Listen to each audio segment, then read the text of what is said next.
દોસ્તો, આજે આ શપથવિધિ જે છે એ માત્ર એક ધારાસભ્ય તરીકેના શપથ નથી. આ શપથ લીધા છે ગુજરાતને ભ્રષ્ટાચારમાંથી મુક્ત કરાવવાના, ગુજરાતની અંદરથી તાનાશાહી હટાવવાના શપથ લીધા છે.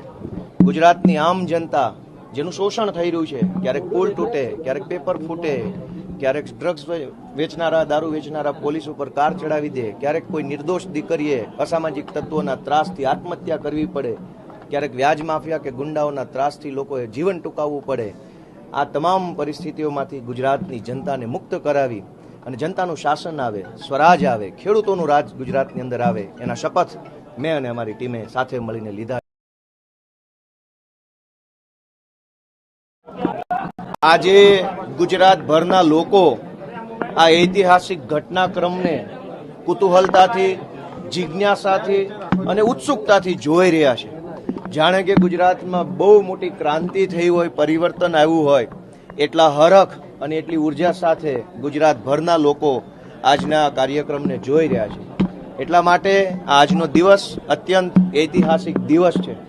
આ ઐતિહાસિક દિવસ નિમિત્તે હું સૌપ્રથમ ભારતના બંધારણના મહાન રચયિતા ડોક્ટર બાબા સાહેબ આંબેડકરને યાદ કરું છું કે એક તરફ વિશાળ સત્તા મને અને વિસાવદરના ખેડૂતોને હરાવવા માટે કામે લાગી હતી, પરંતુ સંવિધાનની તાકાતથી, સંવિધાને આપેલા મત આપવાના અધિકારની તાકાતથી મારા જેવો સાધારણ પરિવારમાંથી આવતો ગામડાનો એક જુવાનીઓ, એ ખેડૂત પુત્ર આજે ચૂંટણી જીત્યો છે. એ તાકાત સંવિધાનની છે, બાબા સાહેબ આંબેડકરે આપેલા બંધારણ અને લોકતંત્રની તાકાત છે.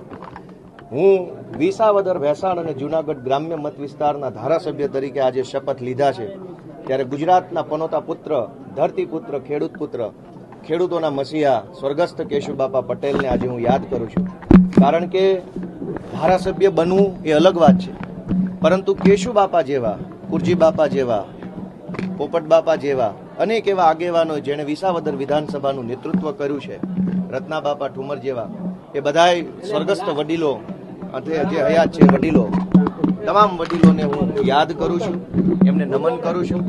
અને એમણે ચિતરેલા ચીલા ઉપર, એમની કેડી ઉપર હું સારી રીતે ચાલી શકું, ગુજરાતના ખેડૂતો, ગુજરાતના ગામડાઓની સેવા કરી શકું, એ માટે હું આજે સંકલ્પબદ્ધ થયો છું. દોસ્તો, આજે આ શપથવિધિ જે છે એ માત્ર એક ધારાસભ્ય તરીકેના શપથ નથી.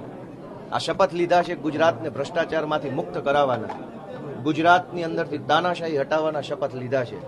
ગુજરાતની આમ જનતા જેનું શોષણ થઈ રહ્યું છે, ક્યારેક પુલ તૂટે, ક્યારેક પેપર ફૂટે, ક્યારેક ડ્રગ્સ વેચનારા, દારૂ વેચનારા પોલીસ ઉપર કાર ચડાવી દે, ક્યારેક કોઈ નિર્દોષ દીકરીએ અસામાજિક તત્વોના ત્રાસથી આત્મહત્યા કરવી પડે, ક્યારેક વ્યાજ માફિયા કે ગુંડાઓના ત્રાસથી લોકોએ જીવન ટૂંકાવવું પડે.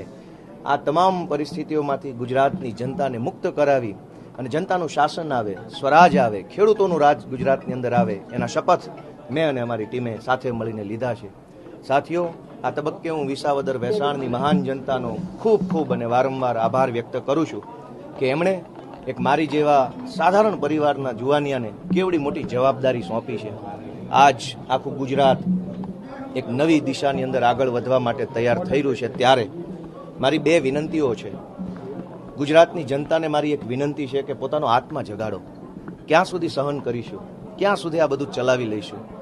રોજ ઉઠીને અત્યાચારો થાય છે, અન્યાયો થાય છે, લોકો બેમોત મરે છે. ક્યાંક અગ્નિકાંડમાં લોકો બેમોત મરે છે, ક્યાંક લઠ્ઠાકાંડમાં મરે છે, ક્યાંક પુલ તૂટેને મરે છે, ક્યાંક બોટ ઊંધી વળે ને ડૂબીને આપણા દીકરાઓ મરી જાય છે. આ બધો જ અન્યાય અને અત્યાચાર આપણે શા માટે સહન કરીએ છીએ અને ક્યાં સુધી સહન કરીશું? ગુજરાતના ગામડામાંથી આવેલો એક નાનો એવો દીકરો ગોપાલ ઇટાલિયા ગુજરાતની જનતાને બે હાથ જોડીને વિનંતી કરે છે કે તમારો આત્મા જગાડો. આટલી હદે સહન કરવાની જરૂર નથી, આટલું લાચાર રહેવાની જરૂર નથી. આપણે ગાંધી અને સરદાર જેવા ક્રાંતિકારી પુરુષોની ધરતીના માણસો છીએ.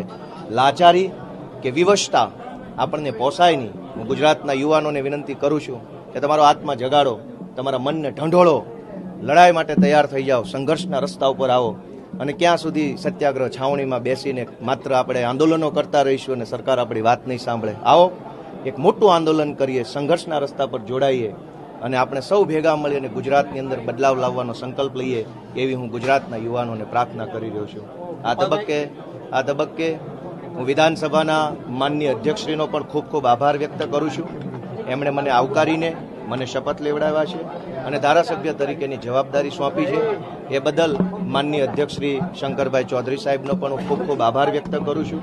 આ તબક્કે હું અમારા આમ આદમી પાર્ટીના નેતા અરવિંદ કેજરીવાલજી અને ગુજરાત પ્રદેશના અધ્યક્ષ માનની ઈશુદાનભાઈ ગઢવીના નેતૃત્વમાં કામ કરતા આમ આદમી પાર્ટીના એક ક્રાંતિકારી કાર્યકર્તાને હું નમન કરું છું.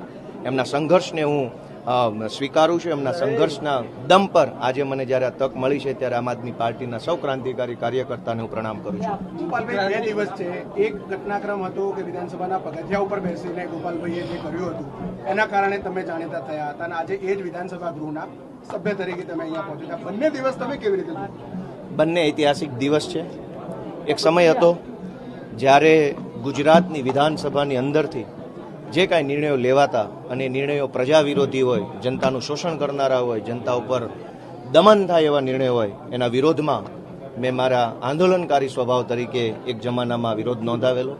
આજે મને જનતાએ વિધાનસભાની અંદર બેસીને નિયમ અને નીતિ પ્રમાણે વિરોધ નોંધાવવાની જવાબદારી સોંપી છે.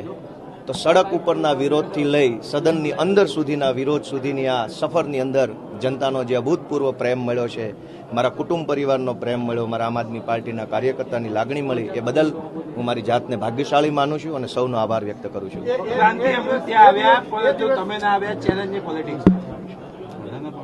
રોજ અનેક પુલ તૂટી જાય છે, છતાંય તે કોઈને સજા થતી નથી, કોઈ કાર્યવાહી થતી નથી. રાજીનામું તો આખી સરકારે આપવું જોઈએ. રોજ દારૂ વેચાય છે, અનેક લોકો લઠ્ઠાકાંડમાં મૃત્યુ પામે છે, છતાં કોઈ કાર્યવાહી તો થતી નથી. રાજીનામું આખી સરકારે આપી દેવું જોઈએ. ઢગલાબંધ પેપરો ફૂટે છે, કડક કાર્યવાહીના નામે વાર્તાઓ થાય છે, કોઈ કાર્યવાહી થતી નથી. રાજીનામું આખી સરકારે આપી દેવું જોઈએ. ડ્રગ્સ માફિયાઓ એટલા બધા બેફામ બન્યા છે કે મોટા શહેરોના યુવાનોને ભરડામાં લીધા છે, છતાંય કોઈ કાર્યવાહી, ઠોસ નક્કર કાર્યવાહી થતી નથી. આખી સરકારે રાજીનામું આપવું જોઈએ. ગોપાલ ઇટાલિયાના રાજીનામું આપવાથી પુલ તૂટતા બંને